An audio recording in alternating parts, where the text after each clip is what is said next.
وه نو هغه داسې و چې د په دې ژوند کې په جوړېدو کې په بعضې کارونو کې کردار زما سیوا و. موږ څو کسان وو چې هغې کې یو دا فقیرشاه دی، یو حسن دی، جلبل و، اجمل منصور و، چې زمونږ به په هفته کې خامخا یو شپه چې دا زما سره وه، یو ځای به وو. د هغې نه پس چې کوم زما د ده تړون شو د ډېرو کارونو، نو هغه داسې و چې هغه بالکل یو بدن یو وجود. که زه دا ووایم چې د ده په مرګ زیات نقصان چې دی نظریاتي طور هغه ما ته رسېدلی دی، نو دې کې به څه شک نه وي. باقي ژوند خدای نیمګړی ژوند، ما اوس دې ملګري ته ووایي چې ژوند هم دغه د بېوسو د محرومو د کرایسس، بس دا یو نوم دی ژوند. موږ به ټول ځو، دا پته نه لګي مرګ موږ له را روان دی او موږ مرګ له روان یو. دا فاصله طی کېږي په ګنټه کې، په منټ کې، په کلونو کې، دا پته نه لګي. خو دا داسې مرګ چې وي که نه، خفقان دا دی چې بالکل اډو دا منو چې راتله په ترتیب دی او تله چې دی دا په ترتیب نه وي. مرګ دې ته نه ګوري چې دی ما ته جوړ دی یا نه دی، خو دا دی زموږ نه بل شان څه په بله طریقه باندې لاړ، او دا کمی چې دی نو دا په صدو کې بیا نه پوره کېږي.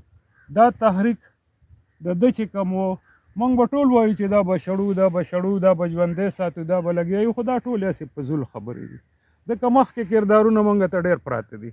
هغه ځای بس نیمګړی پاتې شي، کوم ځای ونډه پوه شي بس هلته پاتې شي. څومره کارونه، څومره کردارونه دې تر پاړه چیناره، تر بونیره، تر یو ځای تر بل ځای ګرځېدلی. دا یو داسې خودداره انسان و چې دی د دې فاطمې نه پیاده تللی دی مردان ته، د مردان نه پیاده راغلی دی، خو ده چاته دا نه دي ویلي چې ما سره کری نشته، ما له یو لس اتو روپۍ راکړه. نو داسې کردارونه یا داسې شخصیات دا په صدو کې بیا نه پیدا کېږي. باقي د الله او د ده تړون دی چې څرنګه کېږي، موږ چې دي زموږ د دعا محتاج دی، بس نور پکې هېڅ هم نه کېږي. جنتي دی او هغه خو مسله داسې رقباله رب العالمین چې دی که نه، د هغه د مخلوقو بېلو څه خدمت یې کړی، لالچ یې نه دی کړی، لالچي نه انتهایي. اوس موجوده وخت کې زما کتاب په پریس کې دا واله کړی دی، او هغه چې دی نو ما راوړو دله مې ورکړو هغه مواد. اول ته چا پېښور کې دغه کړو، خو ډېر ګډوډ و.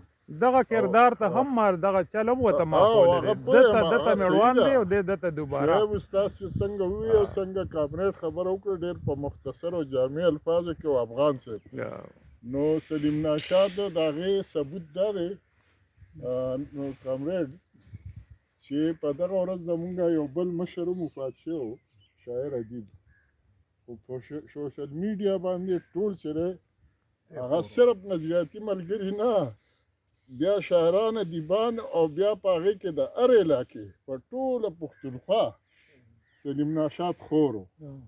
نو مطلب چې دونه د خدای مخلوق په زړه ته هغه زړونو کې هغه ځان ځای کړی و، او د هغې کې څه دغه وکړه نه، نو انشاءالله چې دی به زمونږ یقین دی چې خدای پاک به دې بخلی، خو بیا به ورته هم مونږ دعا وکړو. او که اصل عبادت چې څنګه الله تعالی وایي چې اصل او فرض عبادت چې دی هغه معاملات دی، معاملات د هغه درست و.